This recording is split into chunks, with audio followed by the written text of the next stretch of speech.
Outros são aqueles que se apropriam dos ensinamentos do Edgar Morin, que é seguir a cultura de massa no seu perpétuo movimento da técnica à alma humana e da alma humana à técnica.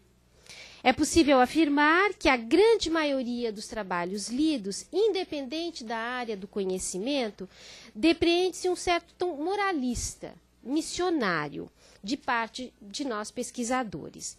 Os adolescentes, jovens ou adultos devem ser alertados para o risco de uma socialização pelas mídias.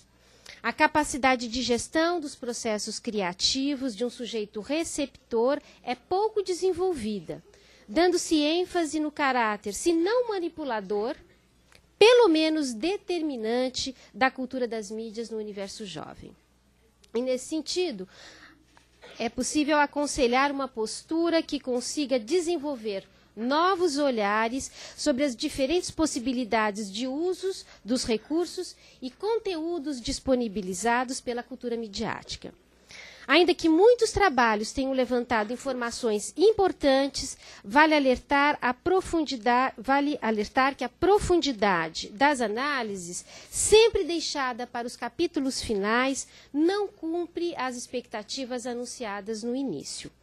É como se o fôlego, o tempo da escrita e o tempo do amadurecimento das reflexões fosse reduzido dada a complexidade das articulações necessárias para este eixo de investigação.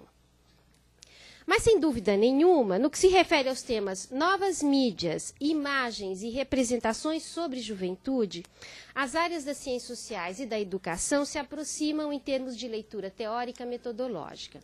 Em ambas as áreas, ainda que o número de pesquisa seja muito diferente, observamos que a ênfase é mostrar o potencial criativo e emancipador das tecnologias de informação e comunicação.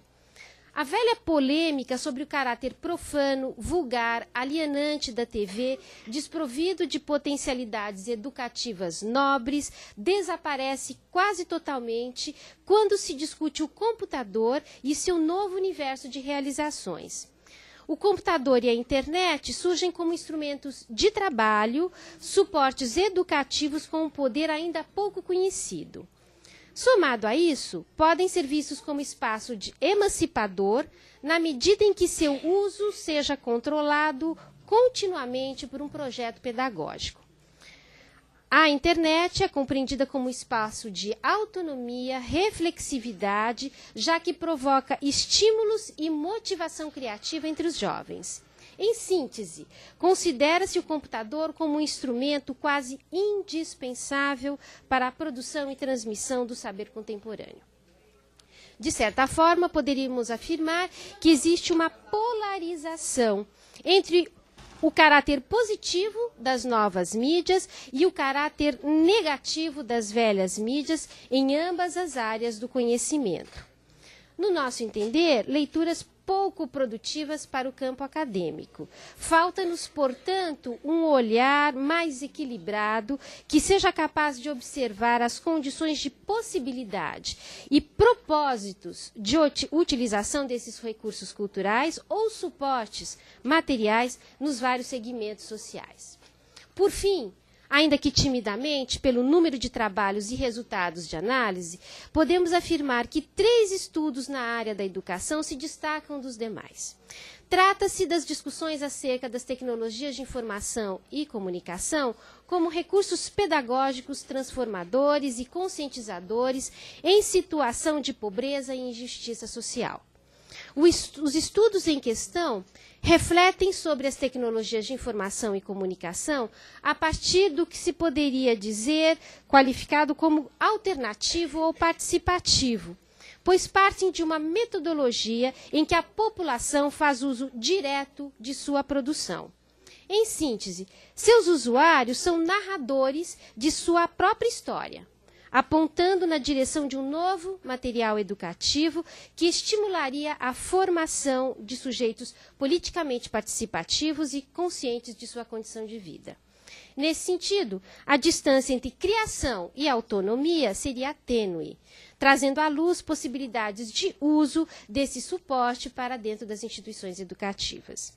No nosso ponto de vista, uma discussão que inova, pois enfoca o processo de produção e não o produto. Uma reflexão que propõe uma comunicação horizontal das mídias.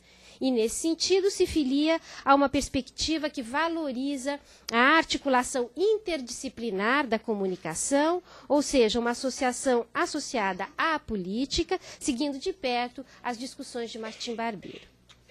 Com certa dose de cuidado, poderíamos afirmar que o tema mídia vem se consolidando, sobretudo nas universidades da região sul do país.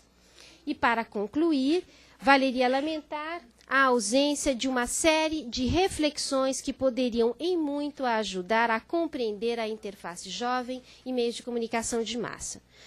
Ainda muito que foi escrito, de fato, acrescente sobre o universo em questão, pois trata-se de um material de pesquisa amplo, sobretudo no que se refere à familiaridade que os jovens desenvolvem com as novas técnicas sociais de integração e de socialização, temos muito ainda que investigar. Por exemplo, nenhum estudo se debruçou sobre as políticas públicas de implantação das mídias nas escolas, como, por exemplo, o Educom.rádio. Isso aí é uma pesquisa muito recente agora na Faculdade de Educação. Até 2006, nada havia sido escrito. Nenhuma reflexão sobre comunidades Orkuts, plataforma mais utilizada no Brasil pelo segmento jovem. Nenhum trabalho sobre a recepção pelos alunos das mídias impressas, como a revista Nova Escola, Veja, Nova Capital, no interior dos estabelecimentos escolares. Nenhuma investigação sobre a introdução de softwares livres, iniciativa necessária para a democratização do acesso ao universo virtual. Pouca análise acerca dos processos educativos à distância. Nada relativo aos usos inesperados ou emergentes da cibercultura, como, por exemplo, a mobilização política juvenil a partir dessa nova ágora.